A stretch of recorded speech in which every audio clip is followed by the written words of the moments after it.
Bismillahirrahmanirrahim. Assalamualaikum warahmatullahi wabarakatuh. Salam sejahtera untuk kita semua. Alhamdulillah, puji syukur kehadirat Allah Subhanahu wa Ta'ala, Tuhan Yang Maha Esa, yang telah memberikan limpahan rahmat dan karunia-Nya, sehingga pada hari ini kita dapat menunaikan kewajiban kita sebagai akademisi, yaitu melaksanakan perkuliahan elemen mesin 1. Sebelumnya, saya kembali mengingatkan kepada rekan-rekan mahasiswa agar selalu mematuhi protokol COVID-19 yang telah ditetapkan oleh pemerintah, terlepas dari apakah kita termasuk yang setuju atau tidak, karena patuh terhadap pemerintahan yang sah adalah suatu kewajiban bagi kita sebagai warga negara. Referensi yang akan digunakan pada pertemuan kali ini adalah yang pertama elemen-elemen mesin dalam perancangan mekanis, sebuah buku dari Robert Eltmott. Yang kedua adalah desain manual V-belt. Ini adalah sebuah buku untuk desain yang dikeluarkan oleh pabrikan atau produsen dari V-belt yang bernama Mitsubishi. Yang ketiga adalah channel YouTube. Channelnya adalah State Motor and Control Solution. Saya ambil satu video dari channel YouTube ini untuk penjelasan tentang setting atau penyetelan kekencangan dari V-belt. Karena topik kita untuk pertemuan kali ini adalah tentang transmisi sabuk V, maka kita perlu tahu tentang apa itu transmisi. Jadi transmisi merupakan penerus daya dan putaran. Jadi yang diteruskan oleh transmisi itu adalah berupa daya dan putaran. Kita sudah pernah bahas di pertemuan sebelumnya bahwa jika ada putaran pasti ada torsinya, dan jika ada torsi pasti ada dayanya. Biasanya transmisi itu digunakan untuk meningkatkan torsi atau menaikkan torsi. Dengan apa? Caranya adalah dengan cara menurunkan putaran. Jadi transmisi itu digunakan untuk meningkatkan torsi dengan menurunkan putaran, atau sebaliknya, dia itu menaikkan putaran tapi torsinya turun. Tentang torsi ini juga kita sudah bahas di pertemuan sebelumnya, bahwasanya jika prinsipnya seperti pada sebuah sepeda, jika kita menggunakan sepeda di jalan yang menanjak, maka kita perlu menurunkan putarnya dengan cara mengganti perbandingan gigi depan kecil dan gigi belakang besar, sehingga putaran yang dihasilkan di roda pelan, akan tetapi torsinya besar, sehingga kita bisa melibas atau mengatasi jalan yang menanjak tersebut. Dan juga sebaliknya, jika pada saat jalan tersebut datar tidak diperlukan torsi yang tinggi, maka kita bisa menaikkan putaran dari roda tersebut dengan mengganti perbandingan gigi, yaitu gigi depan atau gear depan besar, gear belakang lebih kecil, sehingga putarannya lebih besar.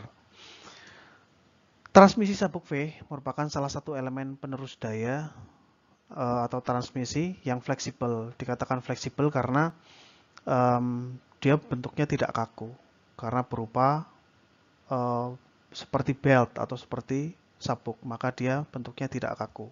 Tidak seperti roda gigi dengan roda gigi, di mana roda gigi dan roda gigi tersebut kan tidak bisa lentur ya, sehingga dia dikatakan tidak fleksibel atau bukan transmisi yang fleksibel. Namun sabuk dan puli di sini, sabuknya merupakan elemen transmisi yang fleksibel.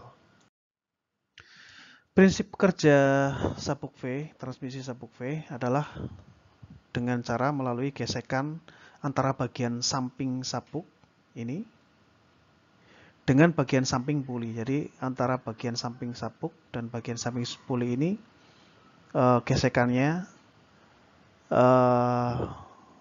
dimanfaatkan untuk mentransmisikan putaran dan daya tersebut. Nah, jika beberapa di antara kalian ada yang bingung kok ada gesekan, begini saja logikanya. Jika sebuah benda itu tidak bergesekan atau licin, maka yang ada adalah selip. Namun jika dua buah benda ini ada gesekannya dan semakin besar gesekan, maka tidak akan ada perbedaan kecepatan di antara dua benda ini. Sehingga jika dua benda ini tidak ada gesekan, malah yang terjadi adalah beltnya selip. Sehingga di sini dikatakan bahwasanya prinsip kerjanya itu meneruskan putaran dan daya dengan melalui gesekan antara sabuk dengan pulinya. Itu adalah prinsipnya. Sabuk yang sudah turun sampai dasar alur puli atau groove itu menandakan sabuk tersebut sudah harus diganti. Jadi pada kasus ini dapat kita lihat antara puli bagian yang diarsir ini dengan sabuknya terdapat celah. Nah, ini celahnya. Nah, ketika sabuk ini nanti sudah turun sampai ke dasar puli sini, ini artinya berarti sabuk ini sudah harus diganti karena bagian sampingnya berarti sudah aus. Itu adalah parameter, salah satu parameter untuk mengganti sabuk V. Jika dibandingkan dengan transmisi jenis lain, misalnya dengan transmisi roda gigi dengan roda gigi, ataupun transmisi roda gigi dan rantai, maka transmisi puli dan sabuk ini mempunyai beberapa kelebihan, diantaranya yang pertama adalah tidak menimbulkan suara yang berisik. Contohnya seperti pada sepeda motor, jika sepeda motor yang menggunakan transmisi model rantai dan roda gigi, maka dia akan terdengar suara yang berisik. Dan pada motor matic yang menggunakan transmisi model sabuk, maka dia cenderung lebih halus, tidak ada suara yang tidak ada bunyi gemeletuk seperti yang terdapat pada transmisi model rantai. Kelebihan yang selanjutnya adalah jika beban berlebih, V-belt akan slip. Artinya, jika mesin dikenai beban yang lebih dari kapasitasnya dan dia tidak kuat, maka si V-belt tersebut akan slip. Kenapa ini menjadi kelebihan? Karena jika V-beltnya tidak selip, maka ini akan menimbulkan kerusakan, terutama jika digunakan pada motor listrik. Si motor listrik tersebut, jika sifatnya jika dia ditahan dan tidak dapat berputar, maka kumparannya dapat terbakar. Nah, jika menggunakan transmisi model V-belt, maka selipnya V-belt ini akan menghindarkan dari terbakarnya si motor listrik. Kelebihan yang selanjutnya adalah dapat meredam kejutan karena terbuat dari karet. Jadi jika kita bayangkan pada sepeda motor ketika pertama kali kita melakukan akselerasi dengan membuka throttle gas pada sepeda motor dengan transmisi model rantai, maka akan terjadi kejutan ya, akan terjadi kejutan yang kalau istilahnya kalau kita bilang kejutan tersebut terasa kasar. Namun jika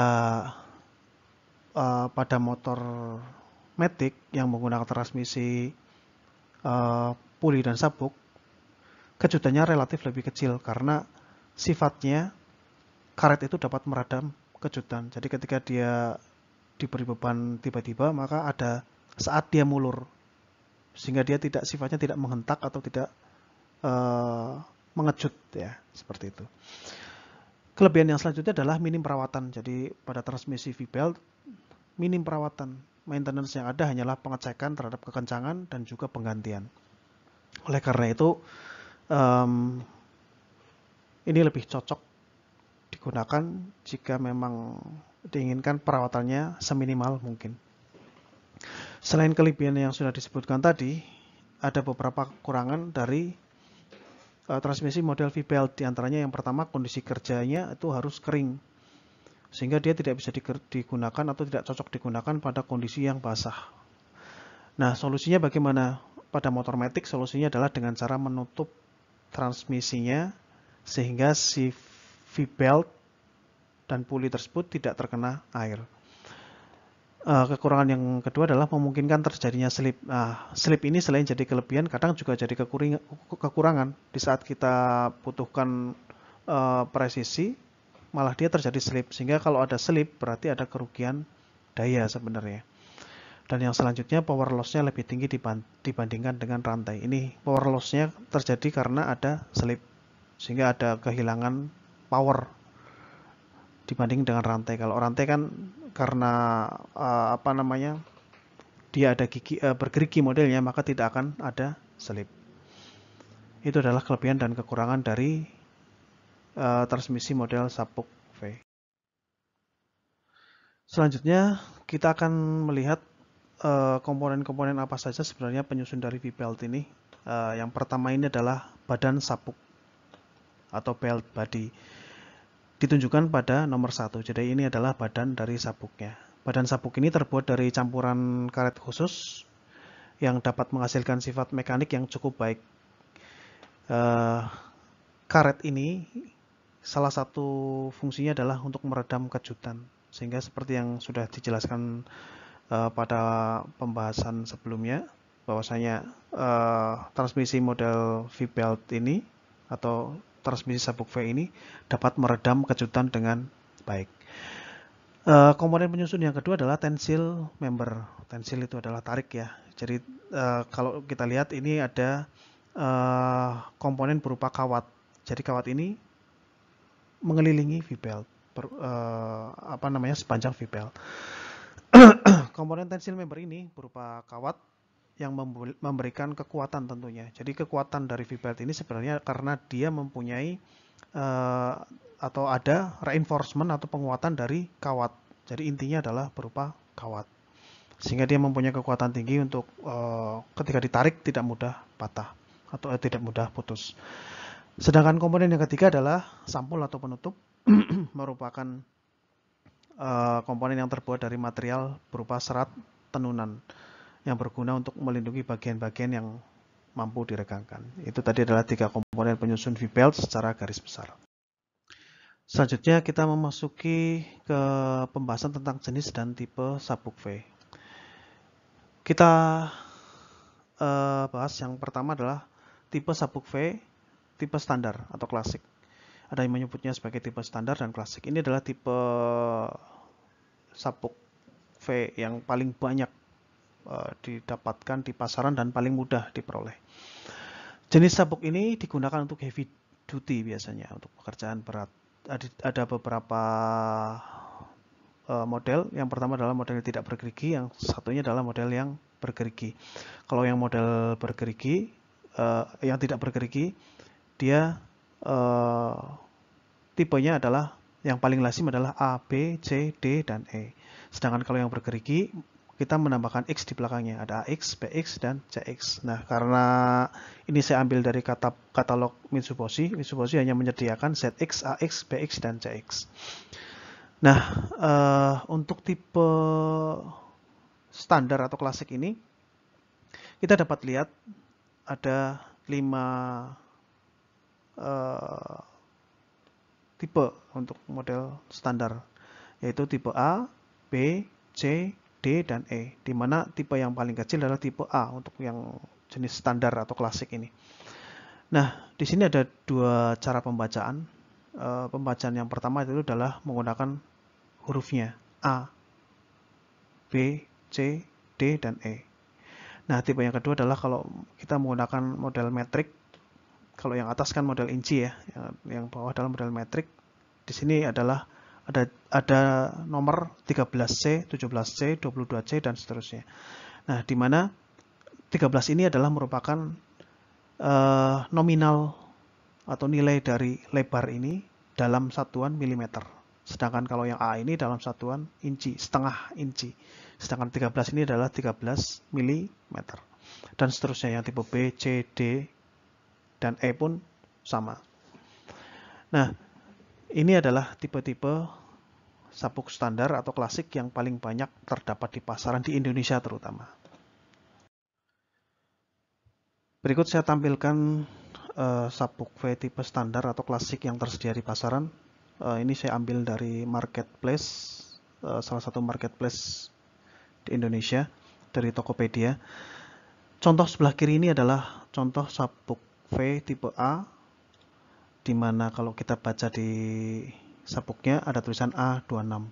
A26 ini menunjukkan bahwasanya ini adalah V-belt untuk tipe A dengan panjang atau dengan keliling ya, lebih tepatnya dengan panjang atau keliling atau diameter dalamnya, panjangnya adalah sebesar 26 inci.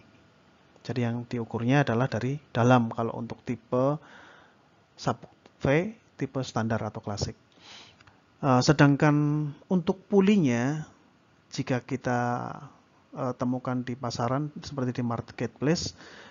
Ini contohnya disebutkan dengan sebutan A1 25 inch. A1 di sini maksudnya adalah ini adalah puli untuk sabuk tipe A, tapi jumlah beltnya atau jumlah pulinya 1. Nah, jika ada beberapa tipe puli yang bisa diberikan 2 V-belt atau 2 sabuk secara berjejer.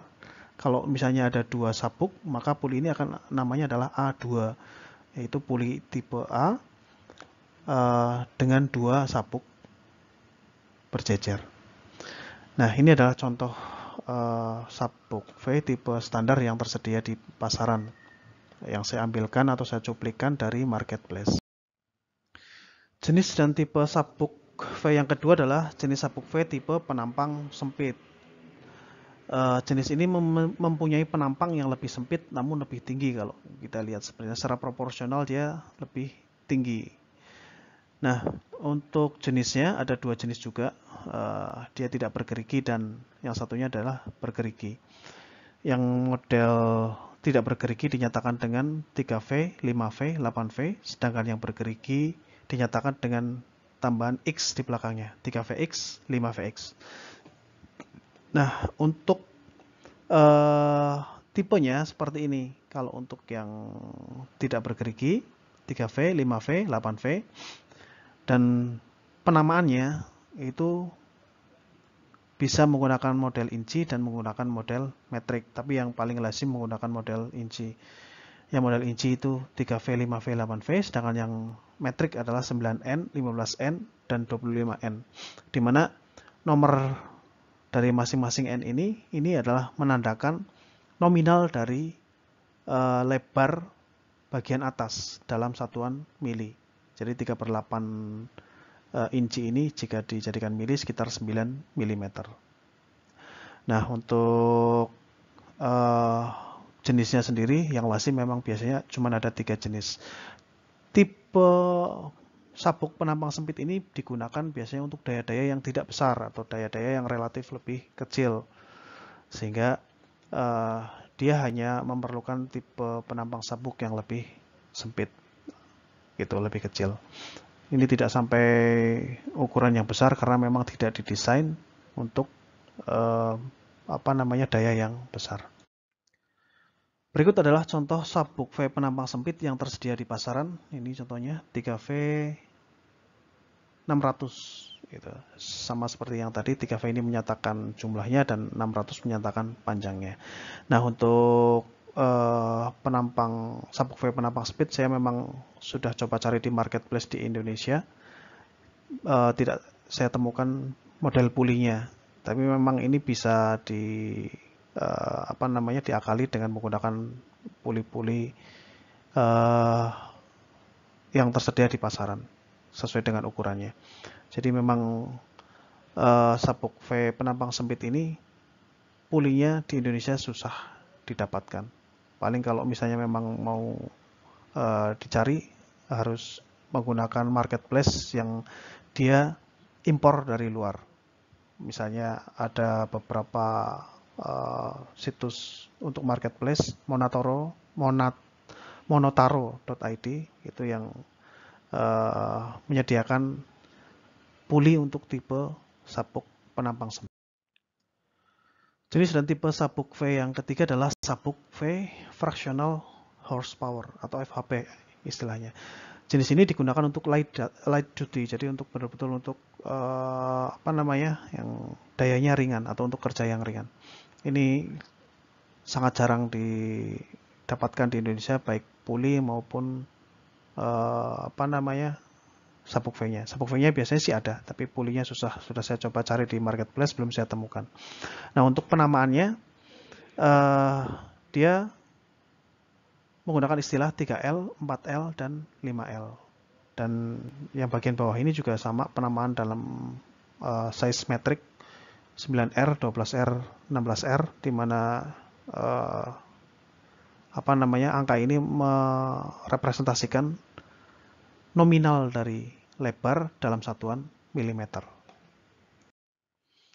Dari ketiga jenis sabuk yang sudah dipaparkan tadi, sebenarnya ada beberapa yang interchangeability atau fungsinya bisa digantikan satu sama lain karena ukurannya yang sama atau bahkan mirip.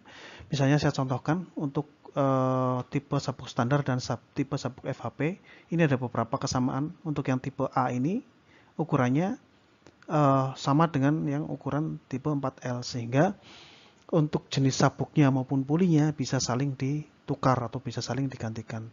Sedangkan yang kedua adalah tipe B, ini kalau dilihat adalah sama dengan yang tipe 5L. Ini ukurannya pun bisa ditukar baik puli maupun jenis sabuknya. Yang penting panjangnya sama sesuai dengan kebutuhan atau spesifikasi. Demikian juga sebenarnya untuk sabuk yang tipe sempit ini ada beberapa kemiripan. Silahkan kalian amati kira-kira mana yang mirip satu sama lain. Karena kalau kita lihat dari sisi tingginya ini juga sama, 17/32 in, ini juga 17/32 in. Untuk jaraknya ini 7/8, ini 5/8. Selisihnya sangat sedikit. Sehingga apakah mungkin untuk saling dipertukarkan atau interchangeability? Saya rasa untuk beberapa kasus kalau memang harus emergensi gitu ya, harus untuk keadaan yang emergensi ini bisa saling ditukarkan. Setelah sebelumnya kita membahas tentang jenis-jenis dan tipe-tipe sabuk V, keuntungan kelebihannya, bagaimana cara penggunaannya, maka kita sekarang memasuki ke pembahasan tentang penyetelan sabuk V. Nah, sabuk V ini kondisinya tidak boleh terlalu kendor dan tidak boleh terlalu kencang.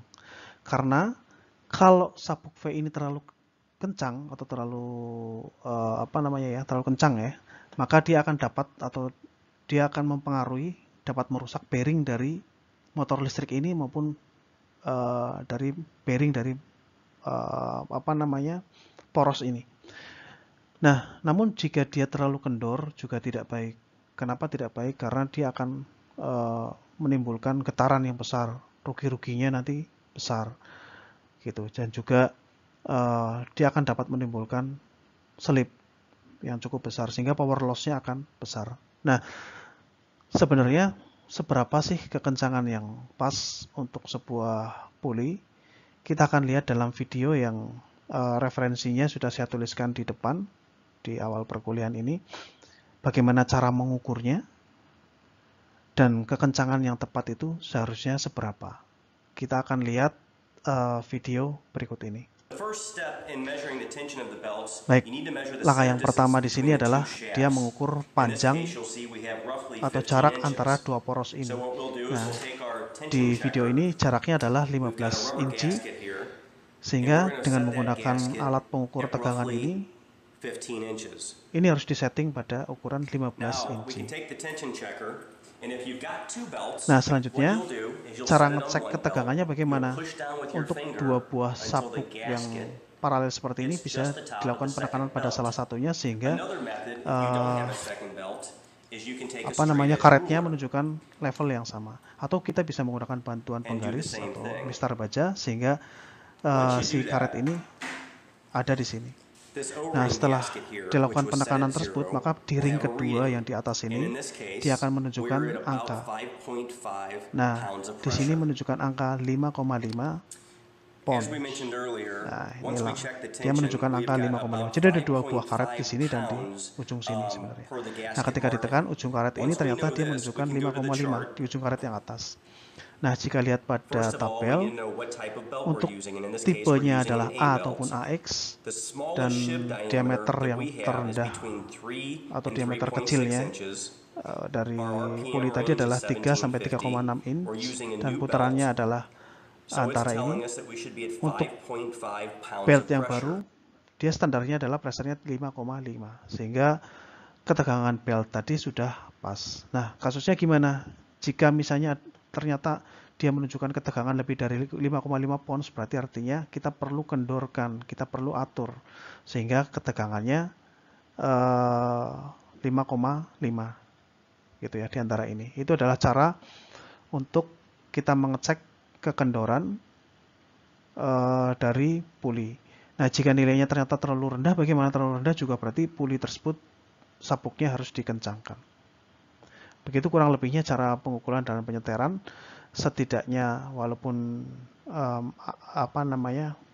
kalian belum pernah melakukan dan praktek di tempat kita belum ada, setidaknya kalian sudah mengetahui bagaimana cara untuk melakukan pengukuran kekencangan sabuk.